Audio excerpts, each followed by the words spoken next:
My name is Erol Ahmed. I'm the Vice President of Communications at Built Robotics. Utility-scale solar farms today are built in a very manual and labor-intensive process. It requires multiple teams. They come on site. You can imagine solar farms can be composed of tens of thousands, even hundreds of thousands of components and piles. That's a lot of material to drive into the ground.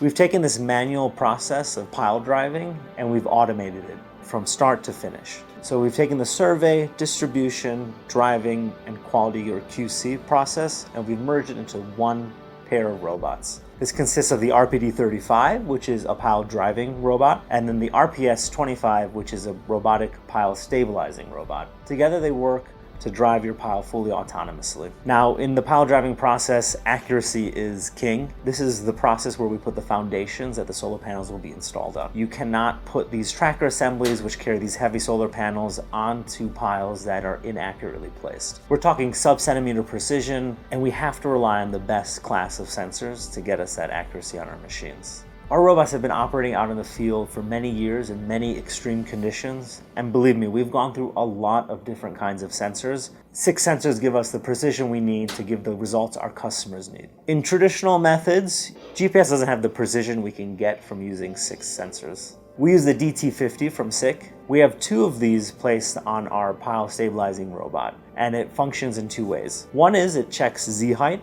The other is it checks the previous pile height and matches each pile to make sure we have a consistent row.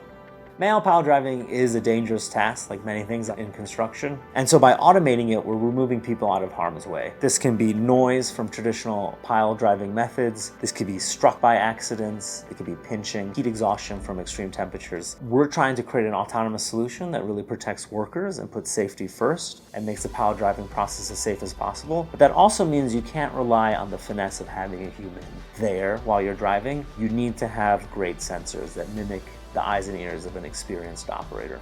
We also use the multi-physics box from SICK. This allows us to detect temperature and vibration with our computer components on the robot. You can imagine when we're outside, the sun, the heat, the vibration of the machine and the driving process gives a lot of wear and tear, and we need sensors on our equipment to alert us before a problem happens. The 2 biggest benefits of autonomy are, of course, safety, but also reducing downtime and increasing productivity. Have preventive maintenance and intelligent sensors. You can make sure your robots are kind of always operating. At Built, we're really pushing the frontier of what automation can do for the solar industry.